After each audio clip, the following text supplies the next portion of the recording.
Assalamualaikum warahmatullahi wabarakatuh. Setelah kita pada dua pertemuan sebelumnya membahas mengenai, yaitu pertama tentang keteraturan di dalam kristal yang sudah dipetakan secara lengkap. Jadi semua jenis keteraturan yang mungkin ada dalam suatu kristal sudah dipetakan sehingga terdefinisi, ya. Kemudian di kuliah kedua kita telah mendiskusikan tentang difraksi cahaya dan sinar X tentunya setelah melewati suatu kisi atau celah, ya, yang di situ kita mengetahui bahwa difraksi itu adalah tertentu, ya. Maka pada pertemuan ketiga ini, ya, kita akan mempelajari atau mendiskusikan tentang bagaimana kristal itu ditentukan strukturnya berdasarkan pola difraksi yang dihasilkan ketika suatu kristal ditembak dengan sinar X dan menghasilkan difraksi. Kuliah ini hanya sampai pada tingkatan wawasan, ya, tidak sampai kita benar-benar menghitung atau mengembalikan pola difraksi menjadi struktur kristal dari suatu kristal tertentu, melainkan hanya sekedar memberikan wawasan bahwa pola difraksi itu benar-benar bisa dikembalikan kepada struktur bagaimana atom-atom itu tertata dalam suatu kristal. Baik, kita lanjutkan. Tetapi sebelum kita masuk ke bagian ketiga tadi, ada satu hal yang perlu kita review kembali, yaitu mengenai indeks Miller, ya. Mengenai indeks Miller ini paling baik bila dijelaskan melalui contoh, ya. Pada slide tampak bahwa ada suatu sumbu koordinat, ya, yang terdiri dari sumbu X, sumbu Y, sumbu Z, ya. Posisi X, Y, Z ini sudah disepakati bahwa X adalah sumbu yang keluar kertas. Pada slide tergambar agak miring kiri ke bawah. Dan sumbu Y adalah sumbu yang mengarah ke kanan, ya. Adapun sumbu Z adalah sumbu yang mengarah ke atas, ya. Cara mengingatnya bisa kita gunakan tangan kiri kita. X ini adalah jempol kita, ya. Kemudian Y adalah jari tengah, sedangkan Z adalah jari telunjuk yang menunjuk ke atas, ya. Kemudian kita tambahkan suatu kubus, ya. Sebagaimana kita ketahui, kubus adalah suatu bangun yang panjang rusuknya adalah sama, seluruh rusuknya adalah sama panjang, kemudian semua sudut yang terbentuk adalah 90 derajat. Besarnya 90 derajat. Suatu sel satuan ada yang berbentuk kubus, ya. Sebagaimana kita ketahui, kubus adalah suatu sistem kristal yang dilengkapi dengan suatu kisi, ya. Ada kisi Bravais yang sudah kita pelajari pada kuliah sebelumnya, ya. Nah, sel satuan memiliki yang namanya parameter sel, ya. Parameter sel terdiri dari A, panjang rusuk A, panjang rusuk B, dan panjang rusuk C, serta sudut alfa, sudut beta, dan sudut gamma, ya. Dan pada kubus A, B maupun C panjangnya adalah sama, ya. Sehingga seringkali kubus itu hanya digambarkan dengan bentuk seperti ini ditambah huruf, hanya satu huruf saja, A, karena memang panjangnya sama, ya. Nah, kita coba menggambar sebuah bidang pada sisi depan kubus ini, ya. Kita lihat sini. Nah, bidang yang berwarna hijau ini memotong sumbu X di koordinat 1, 0, 0, ya. Ini satu satuan, ya.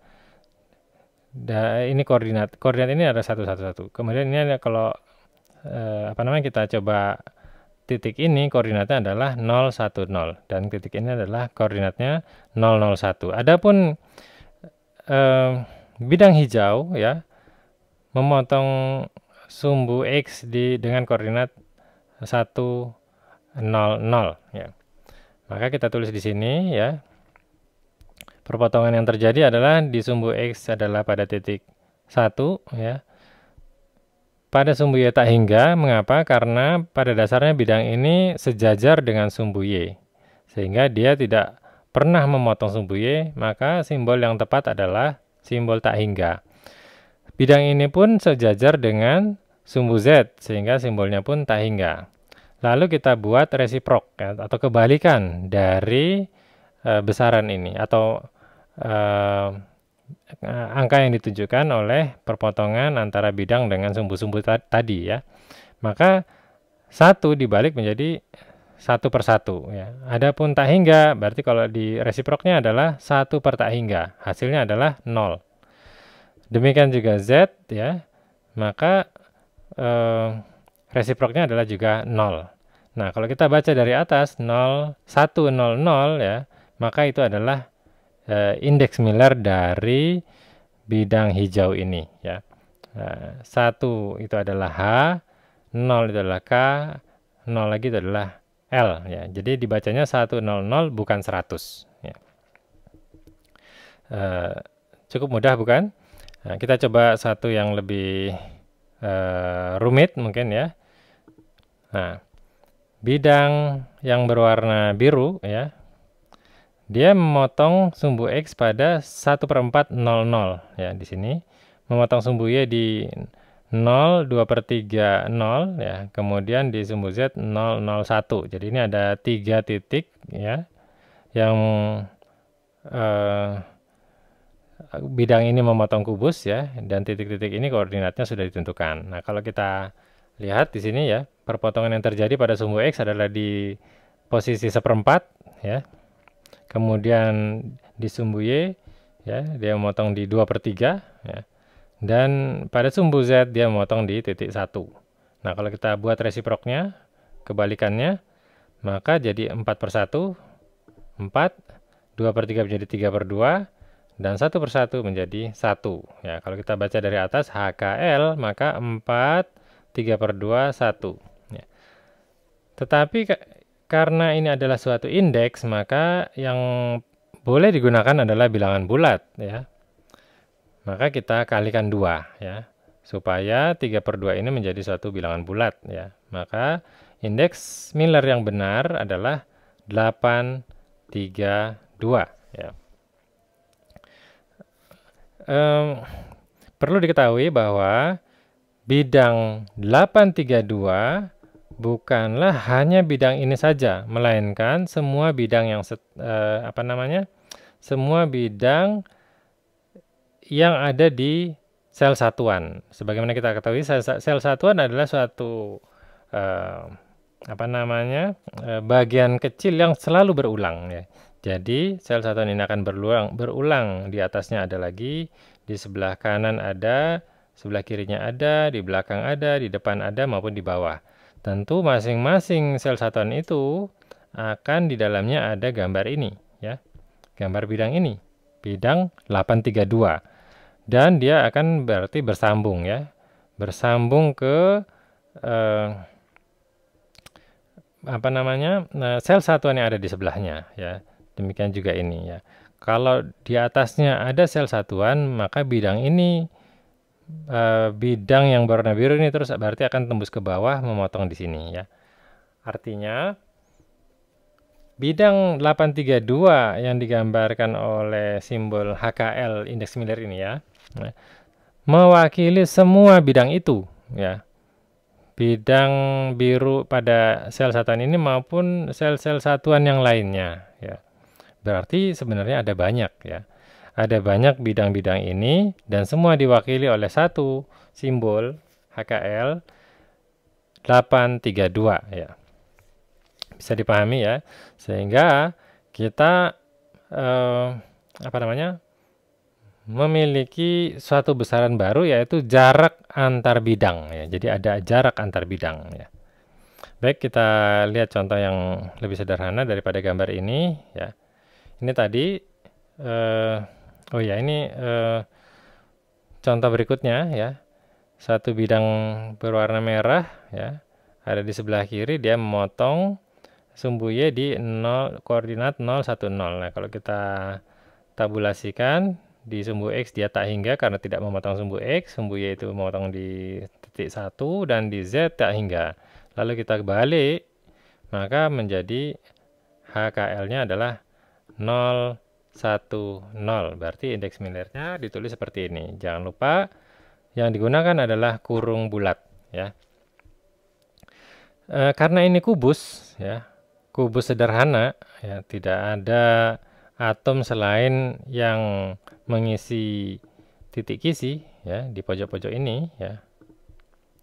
Maka bidang 010 adalah persis sama dengan bidang 101 ya. Ukurannya atau bahkan jaraknya dia hanya berbeda pada arahnya saja ya. Tetapi jarak antar bidang pada indeks Miller 100 itu sama dengan jarak bidang pada bidang 101. Demikian juga bidang 001, dan ini hanya terjadi pada kubus sederhana. Maka ketiga ya, bidang ini ya adalah semuanya setara ya. Dan dapat ditulis dengan satu simbol baru, yaitu 100, tetapi dengan menggunakan kurung Kurawa ya. Oke, bisa dipahami. Selanjutnya, simbol 010 mewakili semua bidang yang sama di depan maupun di belakangnya. Ini saya gambarkan 010 yang berwarna merah, maka bidang ini pun adalah bidang 010. Demikian juga bidang yang ada di depannya dan seterusnya. Semua yang ada di depannya dan semua yang ada di belakangnya itu semua adalah bidang 010. Demikian juga bidang 101 yang berwarna hijau ini ya. Maka di depannya ada bidang juga yang sama, di belakang pun demikian ya. Semua diwakili oleh satu simbol saja, yaitu indeks Miller, bidang dengan indeks Miller 101 ya. Maka kita bisa menentukan jarak antar bidang ya. Jadi antar bidang yang berwarna hijau tentu ada jarak, dan jarak itu tidak sama dengan jarak antar bidang pada bidang yang berwarna merah ya, karena kita bisa melihat secara geometri posisinya dia berbeda. Bagaimanakah cara menghitung jarak antar bidang ya? Dan ini adalah satu hal yang penting ya.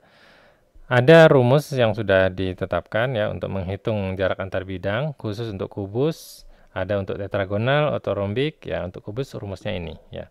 Untuk tetragonal lain lagi, untuk ortorombik lain lagi ya. Jadi yang kita gunakan ini adalah yang untuk kubus. Jarak antar bidang simbolnya D, ini sudah disepakati. D adalah jarak antar bidang. Pada bidang 010, bila panjang rusuk kubus adalah 37,5 angstrom, ini adalah satu contoh saja ya. Kita bisa menggunakan angka yang lain, tapi di sini saya memilih secara acak angka 37,5 ya. Misalnya kubus ini rusuknya panjangnya atau harga A-nya adalah 37,5 angstrom. Maka kita gunakan rumus ini, kita masukkan harga A-nya 37,5, kemudian H kita masukkan ya, H berarti 0 karena 010 ya. Kemudian K kuadrat kita masukkan, dan L juga gitu, kuadrat kita masukkan. Maka setelah kita hitung harganya adalah 37,5 angstrom ya. Jadi jarak antar bidang yang berwarna merah yaitu bidang 010 adalah sepanjang harga A, harga rusuk A, karena sebagaimana kita sudah bahas tadi di awal ya, karena kubus maka rusuknya semuanya A ya. Kita coba bidang yang lain yaitu bidang 101 ya.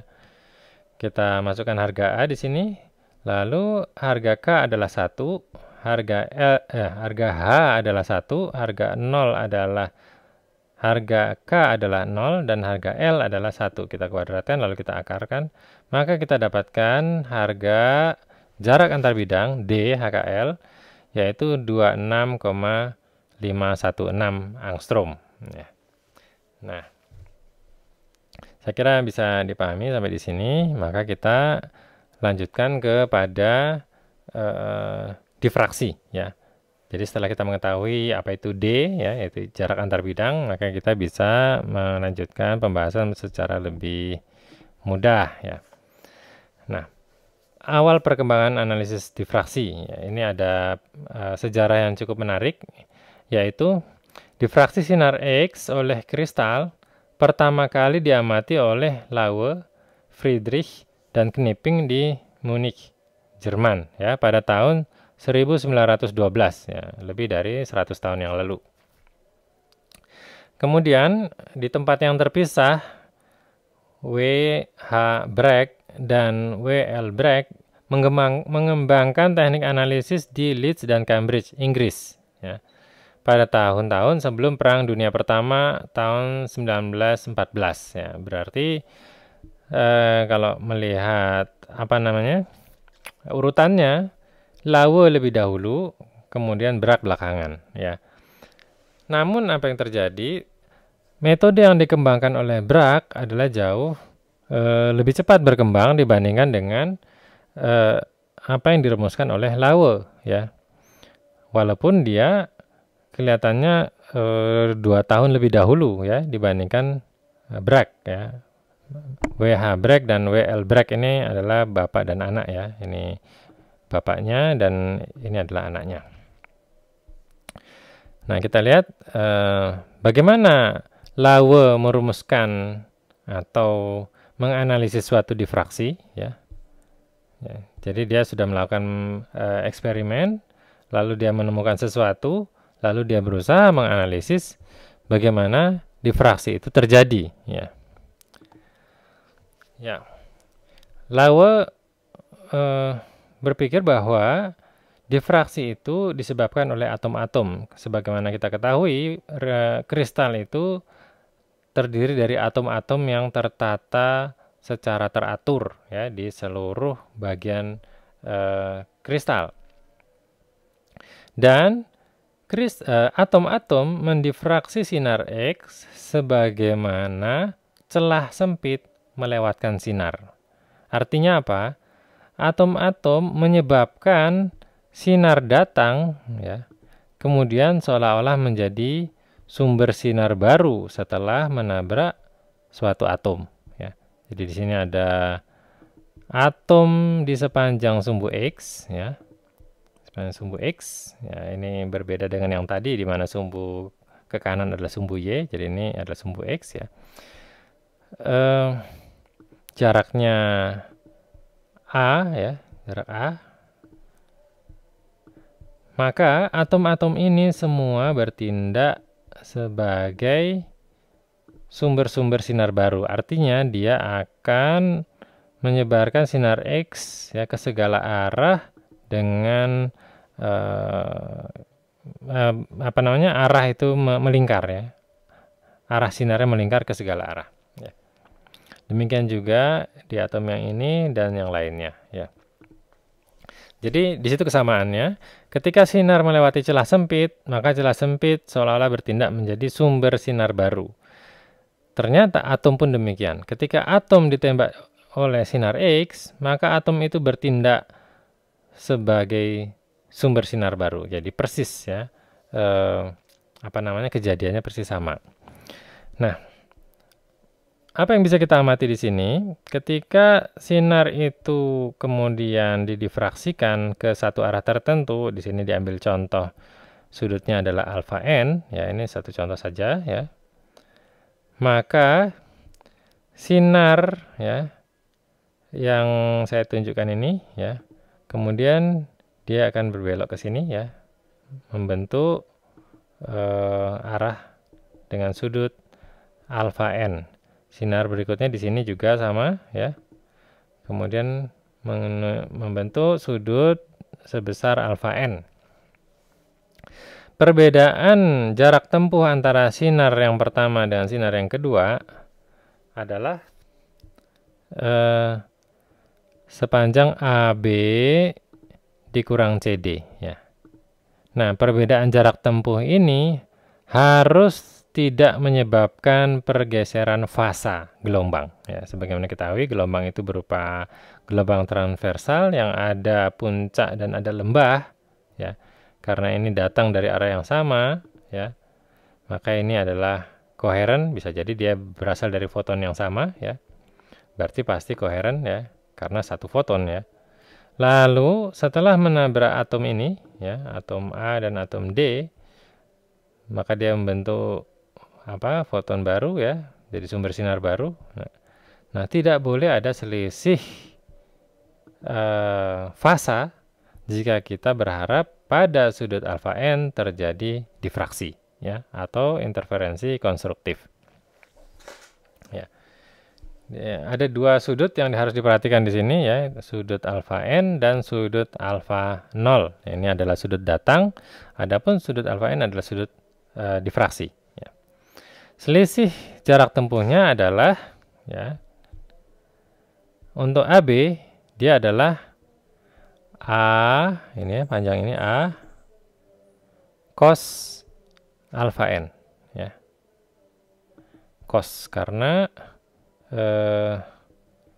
ini alfa n ya, sudut ini alfa n sama sudut yang di sini dengan yang di sini berarti pasti sama. Cos berarti ya ke bawah sini, berarti AB adalah A dikali cos alfa n. Nah, kemudian CD ya. CD adalah A dikali cos alfa 0 ya, karena sudutnya ini. Sudutnya ini, maka cos adalah ini adalah panjang CD ya. Dan selisih AB kurang CD berarti A, kita lihat di persamaan ini ya.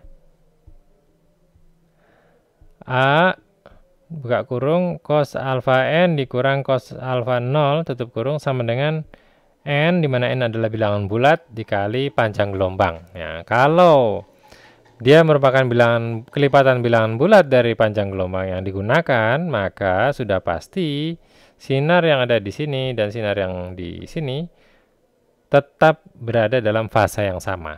Artinya akan terjadi interferensi konstruktif, maka muncullah difraksi ya. Di sini ada simbol subskrip n x ya, ada x n x di sini. Maksudnya apa? Maksudnya adalah ini khusus untuk atom-atom yang tertata pada sumbu X ya. Maka hasilnya seperti ini.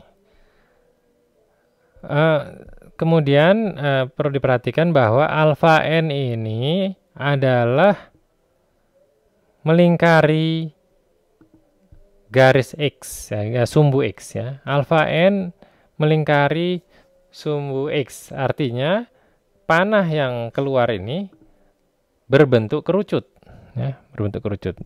Ini berbentuk kerucut karena sudutnya alfa n ya. Alfa n itu kemana-mana ya, ke bawah sini, ke atas juga, ke depan maupun ke belakang ya. Itu alfa n semua dan dia berputar secara kontinu ya. Bagaimanakah pola yang terbentuk? Kita bisa lihat di sini. Nah, polanya adalah seperti ini ya. Alfa n, kalau yang pertama berarti alfa 1 ya, yang ini alfa 1. Ini adalah order ke 0 ya, sama dengan alfa 0 ini ya. Di sini alfa n 1, di mana di sini adalah n sama dengan 2. Jadi bentuknya seperti ini. Perlu diperhatikan bahwa kristal itu selalu memiliki 3 sumbu, yaitu X, Y, Z ya. Berarti kejadian serupa juga terjadi pada sumbu Y ya, pada sumbu Z ya. X, Y, Z, pada ketiga sumbu tersebut terjadi fenomena ini ya, yang disebut tadi difraksi berbentuk kerucut yang diberi nama kerucut Laue ya. Ya, perumusan kejadian difraksi dapat dilakukan dengan vektor ya, dengan simbol-simbol vektor ya. Jika S0 adalah sinar datang, maka S adalah sinar keluar ya. Vektor berarti ada besaran dan ada arahnya ya. Adapun jarak antar titik ya, antar atom adalah A sama ya. Sehingga perbedaan jarak tempuh adalah A dot S dikurang A dot S0 ya. Nah, selisihnya harus merupakan kelipatan bilangan bulat dari panjang gelombang. Ya, setelah kita rumuskan ya, maka dia menjadi begini ya. A dikali buka kurung cos alfa n dikurang cos alfa 0 tutup kurung ya. Sama dengan A juga sama di sini ya. Dot S kurang S0 ya. Dan ini sama dengan N kali dan dalam hal ini adalah bilangan bulat ya, lambda ya. Jadi tidak ada pergeseran fasa kalau selisihnya selalu berupa bilangan bulat dari satu panjang gelombang ya. Ini untuk sumbu X, demikian juga sumbu Y dan sumbu Z. Nah, artinya kerucut ini terjadi tidak hanya kepada arah sumbu X, tapi juga terjadi kerucut yang sama, tidak persis sama ya, karena mungkin jarak atom pada sumbu Y berbeda dengan jarak atom pada sumbu X. Demikian juga dengan sumbu Z, ya, kecuali kalau kubus. Ya, ini mungkin bukan kubus, maka kerucut-kerucutnya belum tentu sama. Ya. Ya, di sumbu X ada kerucut-kerucut semacam ini, orde ke-0, orde ke-1, dan orde ke-2. Demikian juga di sumbu Y ada kerucut orde ke-0, orde ke-1, orde ke-2. Demikian juga pada sumbu Z ya, karena dia pasti ke segala arah ya. Dan hanya yang berpotongan lah ya, berpotongan yang berpotongan dengan fasa yang sama lah yang terjadi difraksi ya, sehingga keluar difraksi. Berarti kita bisa lihat perkirakan kerucut ini pasti banyak ya, dan hanya yang benar-benar berpotongan itulah difraksi yang bisa tertangkap oleh film ya. Jadi tidak mesti akan terbentuk difraksi berupa lingkaran seperti ini persis ya, karena dia ini baru satu sumbu saja ya. Nah, bisa kita bayangkan ya, sangat sulit untuk menentukan pada sudut berapa difraksi akan terjadi ya, kalau kita menggunakan persamaan Laue ini, ketiga persamaan Laue ini ya, untuk sudut alfa, sudut beta maupun sudut gamma. Namun demikian, Laue telah berhasil melakukan percobaan. Ini adalah hasil percobaan beliau ya. Ini ya, ini saya ambil dari situs ini, bisa Anda cek sendiri ya. Oke, ini adalah pola difraksi Laue dari gipsum ya. Kita lihat di sini ada lingkaran-lingkaran ya, lingkaran, kita bisa melihat di sini ada lingkaran ya, dan lingkarannya tidak berupa garis yang kontinu, melainkan berupa titik-titik ya, titik-titik di mana telah terjadi perpotongan antar kerucut, dan perpotongan itulah difraksi yang bisa teramati ya. Ini gambar yang kurang bagus karena memang ketika itu peralatannya mungkin masih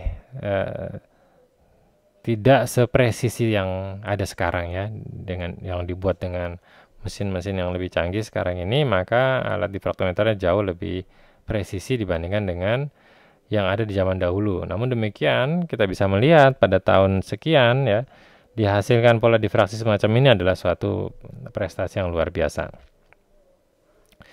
Baik, kita lanjutkan. Berikutnya adalah kita lihat apa yang dikembangkan oleh Bragg ya. Bagaimana Bragg mengamati kristal, mengamati pola difraksi suatu kristal ya. Dia setelah mengamati titik-titik ini ya, tentu dengan percobaannya sendiri, ini bukan yang dari Laue ini ya.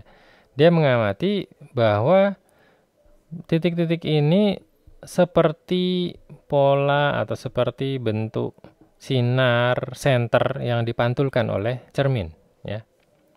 Karena itu dia berpikir bahwa di dalam kristal ada bidang-bidang pemantul. Nah, tentu ini hanya sebuah pemikiran ya. Pada kenyataannya dalam kristal tidak ada bidang, adanya titik-titik atom ya. Tetapi dengan berpendapat seperti itu, dengan berasumsi bahwa ada bidang-bidang pemantul di dalam kristal, ya, Bragg merumuskan suatu persamaan. Ya. Jadi dia menganalisis seperti ini, ya, ada sinar datang, ya, dan dia kemudian menabrak atom, lalu sinar itu keluar. Karena berupa bidang, maka sudut datang pasti sama dengan sudut keluar. Ya. Sudutnya sama, disimbolkan dengan theta. Ya. Nah, pada saat yang bersamaan, ada juga sinar yang sudah menembus ke dalam, dan dia menabrak atom atau bidang di bawah bidang yang pertama tadi. Ya.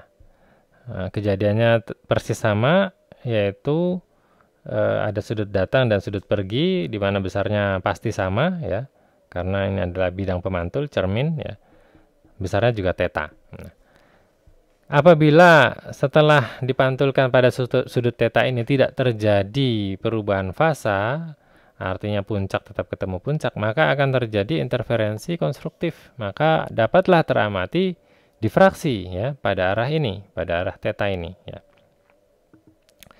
Artinya perbedaan jarak tempuh antara sinar yang di atas dan sinar yang di bawah harus merupakan atau harus sama dengan kelipatan bilangan bulat dari panjang gelombang, ya, jadi n lambda. Ya.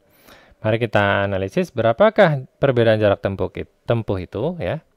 Di sini berarti sinar yang di bawah menempuh jarak lebih panjang sejauh AB ditambah BC.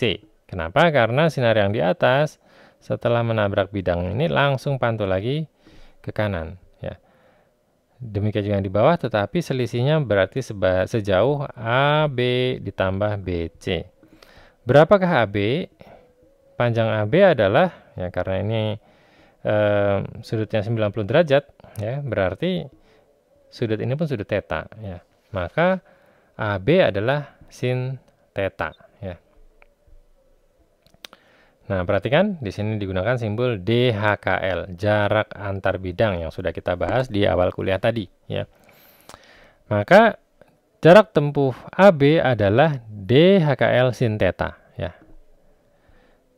Adapun jarak BC, maka dia juga sama. Ya. Ini DHKL sin berarti ini, ya, sin theta, ini juga theta. Ya. Berarti AB ditambah BC sama dengan D sin theta ditambah D sin theta. Berarti 2D sin theta. Ya. Dan AB tambah BC harus merupakan kelipatan bilangan bulat dari panjang gelombang. Berarti N lambda, di mana N adalah bilangan bulat. Nah, inilah rumusan hukum Bragg, ya. Rumusan yang ditulis oleh Bragg yang menentukan kapan difraksi itu terjadi, yaitu apabila memenuhi persamaan ini, ya.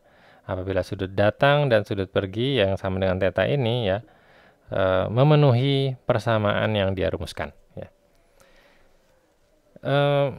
Persamaan ini kelihatan jauh lebih sederhana dibandingkan dengan apa yang dirumuskan oleh Laue, ya. Sehingga pengembangannya menjadi lebih cepat, ya, karena orang sangat mudah memahaminya, ya. Perhitungannya pun relatif sederhana, dan walaupun, ya, didasarkan atas asumsi yang tidak tepat, ya, karena dia menganggap ini adalah bidang, namun secara fisik hasilnya tepat, benar, ya. Dan apabila digali lebih jauh lagi, sebenarnya persamaan Bragg dan persamaan Laue itu bisa dihubungkan, ya, dan sama saja sebenarnya, ya. Maksudnya bukan sama saja, artinya dia saling membenarkan, ya. Artinya apabila persamaan Bragg ini ditambahi dengan komponen-komponen yang lain, ya, maka juga dia akan sama bentuknya dengan Laue, ya, persamaan Laue. Ya, demikian fenomena difraksi dianalisis oleh dua kelompok peneliti yang berbeda, ya, Laue, Friedrich sama Knipping di Jerman, dan Bragg, ya, bapak dan anak di Inggris, ya. Yang satu di Leeds, yang satu di Cambridge, ya. Keduanya di Inggris, ya. Menentukan persamaan ini. Baik, selanjutnya kita telah mengetahui bagaimana difraksi itu terjadi pada kristal, ya. Kemudian perlu kita ketahui bahwa sebenarnya yang mendifraksi itu adalah elektron. Ya, jadi ketika sinar X datang, maka yang ditabrak adalah sebenarnya elektron. Ya, dan elektron ini menghamburkan sinar X ke segala arah. Ya. Apabila kristal itu terdiri dari atom-atom besar, dan memang demikian kenyataannya, bukan atom-atom hidrogen yang hanya memiliki satu elektron, berarti atom itu mendifraksi setara dengan jumlah elektron yang ada dalam atom itu, ya. Atom besar tentu akan mendifraksi lebih berbeda, ya. Atom besar mendifraksi secara berbeda dengan atom kecil karena jumlah elektronnya berbeda dan ada konsekuensinya, ya. Misalnya begini, satu atom memiliki 10 elektron, berarti kekuatan hamburannya, ya, faktor, ada yang istilahnya di sini faktor hamburan, ya, itu berarti 10 kali lipat elektron, karena ada 10 elektron pada atom itu, ya, baik dia bermuatan atau tidak bermuatan, ya. Mari kita lihat gambar berikut, ya. Ya, ini ada sumbu X dan sumbu Y. Sumbu X-nya adalah sin theta per lambda dikali 10 pangkat min 10, dan sumbu Y-nya adalah F atau faktor hamburan, ya. Faktor hamburan. Ada 3 atom ditulis di sini, atom bermuatan 2-, O2-, atom netral, neon, dan atom silikon 4+, ya. Apa kesamaan dari ketiga atom ini? Ketiga-tiganya memiliki 10 elektron, ya. Apa perbedaan dari ketiganya? Si 4+. Berarti bisa duga bahwa jari-jarinya adalah sangat kecil karena dia punya jumlah proton yang tetap, tetapi jumlah elektronnya sudah berkurang 4, sehingga tarikan proton terhadap elektron yang ada di inti menarik elektron lebih kuat. Maka jari-jarinya menyusut jauh sekali, ya. Jadi dia sangat kecil. Kemudian ada neon di sini, ya, dia atom netral, dan ada O2, ya, karena dia menerima 2 elektron dari luar, maka jari-jarinya menjadi sangat besar. Ya, ketiga atom dengan jumlah elektron yang sama ini berbeda pada jari-jarinya. Karena jari-jarinya cukup kecil, ya, pada Si 4+, berarti selisih jarak antar elektron adalah sangat kecil. Adapun pada O2 jaraknya adalah sangat besar, ya. Ini mengakibatkan sinar X yang terdifraksi atau yang terhamburkan oleh atom ini, ya. Jadi bukan difraksi, maaf saya koreksi.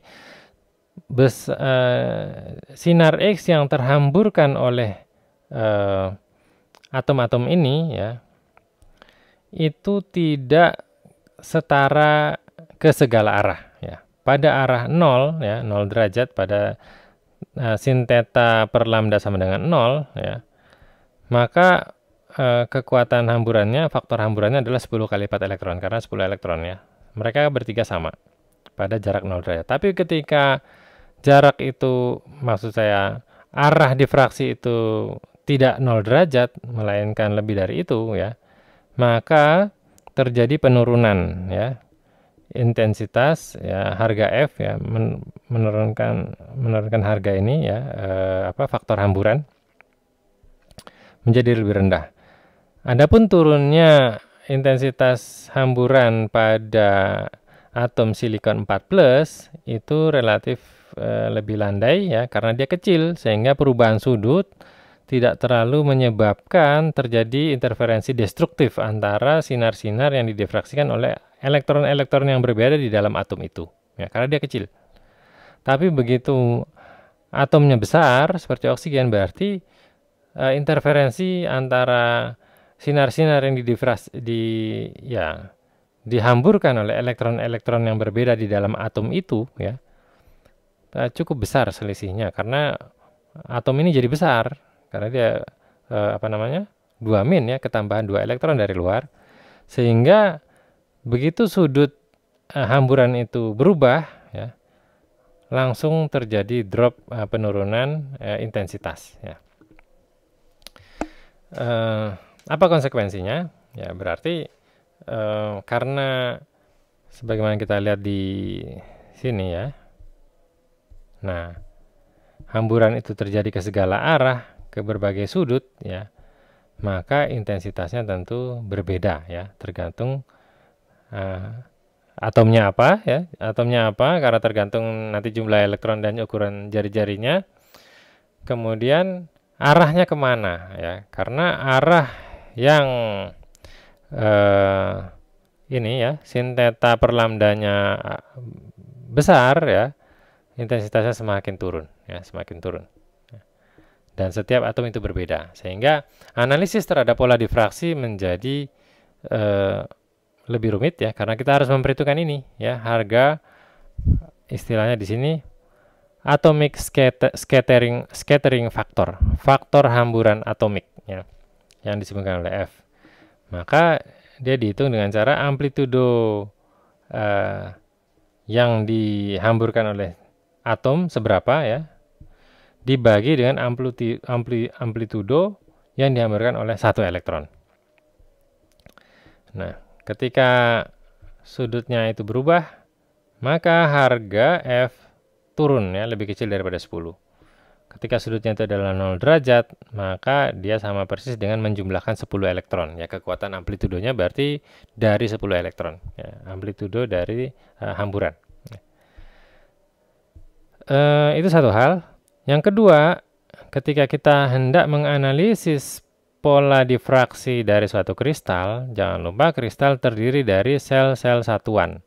Sel-sel satuan ada berbagai macam ya. Kita sudah ketahui ada 14 kisi Bravais, itu baru kisinya, tapi nanti ada pola dan coraknya ya, yang terbentuk ketika atom-atom itu tersusun dalam bentuk molekul ya, berarti di situ banyak atom ya. Jadi tidak cuma satu atom, maka banyak atom itu menyebabkan satu sel satuan pun mempunyai yang namanya F besar ya. Struktur faktor ya, faktor struktur yang disebut dengan yang diberi simbol F besar ya. Nah, bagaimana cara menghitungnya? Cara menghitungnya adalah amplitudo hamburan oleh atom-atom di dalam sel satuan dibagi amplitudo hamburan oleh 1 elektron. Nah, itulah harga F ya. Nah, di sini ada keterangan F tidak hanya harus mengekspresikan amplitudo hamburan dari bidang pantul dengan indeks Laue HKL, tetapi juga harus mengekspresikan sudut fase gelombang hamburan ya, karena ini tadi ya, dia amplitudo itu berkurang ketika sudutnya berubah ya, kemudian juga mengekspresikan sudut fase gelombang ya. Jadi harus tergambar pada sudut sekian fase gelombangnya bagaimana ya, pada sekian fase gelombangnya bagaimana ya. Jadi sudutnya harus ada, jadi dua hal yang harus muncul, sudutnya berapa, amplitudonya berapa ya. Nah, itulah yang harus dimiliki oleh faktor struktur atau FHKL ya. Nah, itulah sebabnya ketika menganalisis difraksi, maka intensitas dari difraksi itu justru merupakan faktor yang sangat-sangat penting ya. Baik, kita lanjutkan. Di sini ada keterangan Penentuan struktur kristal. Nah, jadi kita sudah masuk ke ya pertanyaan bagaimanakah struktur kristal itu ditentukan menggunakan sinar X. Nah, penentuan struktur kristal adalah proses dua bagian. Pertama, A ya, penentuan ukuran dan bentuk sel satuan. Yang ini diekspresikan dalam bentuk parameter Kisi ya, parameter sel. Parameter Kisinya itu ada A, B, C, alfa, beta, gamma ya. Dari geometri pola difraksi ya. Jadi pola difraksinya itu ada geometrinya, apakah berbentuk titik-titiknya itu teratur seperti persegi-persegi ya, atau dia agak miring. Itu dari situ bisa ketahuan berapa atau berapa ukuran dan bentuk selnya seperti apa. Yang kedua, penentuan jenis Kisi dan distribusi atom-atom di dalam struktur dari intensitas relatif titik-titik difraksi. Nah, bagian yang pertama pada prinsipnya merupakan proses yang langsung, ya, relatif mudah. Karena titik-titik itu bisa kita ukur, lalu kita bandingkan dengan panjang gelombang yang digunakan, lalu kita perhatikan perhitungan ya menggunakan Kisi resiprok ya, maka kita dapatkan parameter Kisi atau parameter sel ya, sama saja boleh ya. Kemudian bagian yang kedua atau bagian B itu tidak mudah. Kenapa? Karena pola difraksi itu ditangkap dengan film ya. Zaman dulu dengan film film yang film dari bahan tertentu ya, bahan polimer ya, yang diberi emulsi perak halida ya, yang ketika diberi energi, yaitu ketika dia menangkap difraksi sinar X, maka akan tereksitasi di sana ya. Dan dia memiliki perak halida itu memiliki sifat yang berbeda dibandingkan yang tidak terpapar oleh sinar X, dan kemudian nanti diproses akan dihasilkan gambar ya. Nah, film dan penghitung, nah ini ada lagi ya, pakai skintillator ya. Kita sudah bahas di mungkin kuliah sebelumnya sudah pernah saya sebutkan. Jadi tidak semata-mata menggunakan film, tidak harus hanya menggunakan film, bisa juga menggunakan semikonduktor ya untuk menangkap berapa besarnya energi atau intensitas sinar difraksi pada titik ini. Itu bisa ya menggunakan teknologi sekarang menggunakan semikonduktor. Nah, film dan penghitung ini merekam intensitas ya. Dan intensitas sinar difraksi itu sebanding dengan kuadrat amplitudo. Ya. Nah, disinilah masalahnya. Kuadrat dari bilangan kompleks, ya, karena FHKL ini adalah bilangan kompleks, karena dia harus di dalamnya menggambarkan sudutnya, ya. Tadi, nih ya, mengekspresikan sudut fase gelombang, ya. Yaitu menggunakan bilangan kompleks, dan ketika dikuadratkan otomatis bilangan kompleksnya hilang ya. Di sini karenanya informasi tentang sudut fase dari sinar terdifraksi hilang. Masalah utama adalah menentukan struktur kristal pada dasarnya adalah pemulihan informasi fase ini dan membutuhkan solusi sebanyak wawasan dan intuisi seperti pengetahuan matematika dan kristalografi ya. Nah, di situ kesulitannya. Bagaimana kita mengembalikan ya fasa gelombangnya ini sudah di mana, atau ya fasanya seperti apa, sedangkan informasi itu sudah hilang akibat apa yang terekam itu adalah kuadrat dari amplitudo ya. Nah, tapi bukan berarti mustahil ya, ini sudah dikerjakan atau sudah diteliti dan sudah dirumuskan ya aplikasi untuk bisa mengolah ini ya. Tapi bisa kita bayangkan tidak sederhana. Contohnya begini ya. Kita lihat gambar A ya. Gambar A misalnya adalah sebuah kristal dengan sel satuan kubus sederhana. Sebagaimana kita ketahui, kubus sederhana adalah kubus sel satuan yang titik-titik isinya ada di pojok-pojok saja ya. Kemudian pada contoh ini ya, sel satuannya adalah kubus sederhana dan satu sel satuannya atau atom-atomnya itu hanya ada di sudut-sudut kubus ya. Artinya apa? Sudut kubus itu nilainya 1/8 ya. Kenapa? Karena sudut ini dimiliki oleh 8 sel satuan lain ya, berarti satu sel satuan pada sudutnya hanya memiliki 1/8 atom ya, karena ada 8 sudut artinya ada satu atom saja dalam satu sel satuan ketika sel satuannya adalah kubus sederhana. Maka difraksi yang terjadi seolah-olah sama dengan difraksi yang dihasilkan oleh elektron ya, sama karena atom-atom ini semuanya sama ya. F0 artinya adalah faktor hamburan ya dari atom pada posisi origin. Origin artinya titik awal dari sumbu ya. Tadi kita lihat di awal sekali ya, ada sumbu ini ya. Nah, ini titik originnya di sini, berarti titik ini ya. Kalau yang sudah ada kubusnya berarti ini. Di sini ini titik originnya. Nah, di sini tadi diberi simbol ya F0 ya. Faktor hamburan dari atom yang berada pada titik origin, titik awal ya. Maka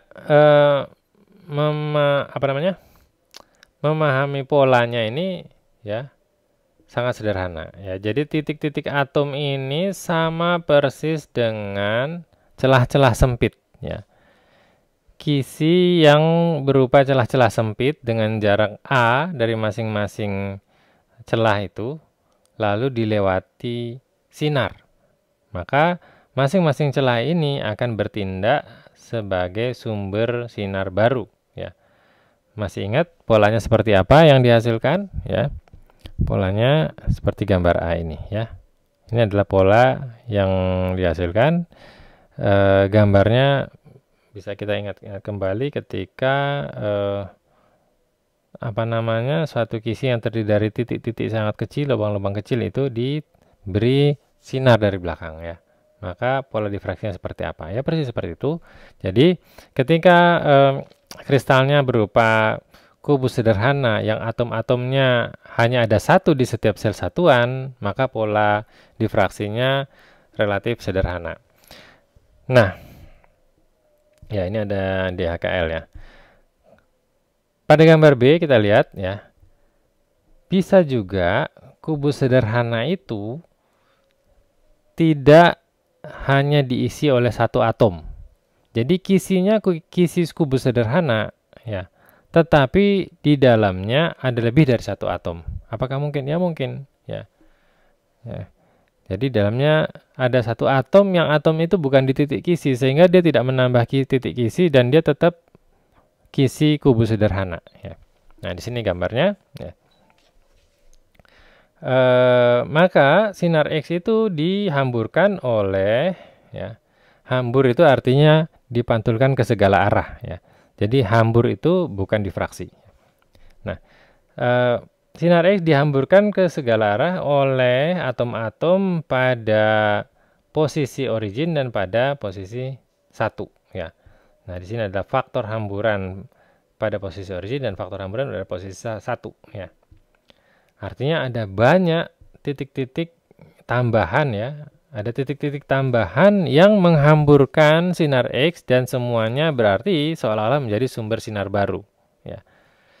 Coba kita ingat kembali kuliah sebelumnya ketika sinar melewati celah yang lebar. Apa yang terjadi di sana?